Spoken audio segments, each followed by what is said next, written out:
आप देख रहे हैं आहट एक अनहोनी की कश्यप के साथ। आज की हमारी कहानी में आगे बढ़ने से पहले अगर आपने मेरे चैनल को अभी तक सब्सक्राइब नहीं किया है तो अब कर लें, साथ में बेल आइकन को भी ज़रूर दबाएं। और आपके पास भी ऐसी कोई कहानी है तो मेरे साथ ज़रूर शेयर करें मेरे ईमेल पे, जो डिस्क्रिप्शन बॉक्स में दिया है। आज की हमारी कहानी के लेखक हैं संजय जी। तो आइए बढ़ते हैं हमारी कहानी की ओर। ये बात 2008 की है। दिसंबर जनवरी की कड़ाके की ठंड पड़ रही थी और सुबह और शाम को तो जैसे कोहरे का ही कब्जा रहता था। मेरी फैक्ट्री मेरे गांव से करीबन 15 किलोमीटर थी और मैं रोज़ बाइक लेके काम पर जाया करता था। सुबह और शाम को ठंड के मौसम में लोगों की आवाजाही काफ़ी कम हो जाया करती थी। वैसा ही उस समय पर भी था।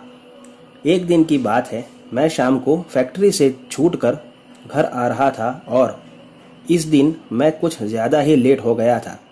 अमूमन तो मैं शाम को 6:30 बजे घर पहुंच जाया करता था, लेकिन आज मुझे 8 बज गए थे। तो इक्का दुक्का दिखने वाले वाहन भी उस दिन नज़र नहीं आ रहे थे। ठंड काफ़ी ज़्यादा थी। मैं ठिठुरते हुए कैसे भी बाइक चला रहा था। मेरी बाइक की हेडलाइट अचानक से बंद हो गई और मुझे आगे कुछ भी दिखाई देना बंद हो गया। मैं जैसे ही बाइक रोकने गया तभी हेडलाइट फिर से चालू हो गई और मैं वापस बाइक रोके बगैर चलाने लगा। उसी वक्त मुझे ऐसा एहसास हुआ जैसे मेरी बाइक पर कोई और भी बैठा है। जब मैंने रियर व्यू मिरर में देखा तो कुछ भी नहीं था, लेकिन बाइक चलाते वक्त ऐसा महसूस होता रहा जैसे पीछे कोई बैठा है। कुछ देर बाद अचानक से बाइक के आगे एक औरत खड़ी हो गई आकर के, और मैंने उसे बचाने के लिए शॉर्ट ब्रेक मारी और मैं गिरते गिरते बचा, लेकिन मेरी बाइक उस औरत के अंदर से होते हुए निकल गई। यह देखकर मैं काफ़ी डर गया था, क्योंकि अब मुझे समझ आ गया था कि मेरे साथ क्या हो रहा है। मैंने फिर से कांच से देखा तो अब की बार मुझे वही औरत जो मेरी बाइक के आगे खड़ी थी, वही मेरे पीछे बाइक में बैठी हुई दिखी, जो मुझे देखकर एक डरावनी हंसी हंस रही थी। उसे देखकर मैं पसीना पसीना हो गया।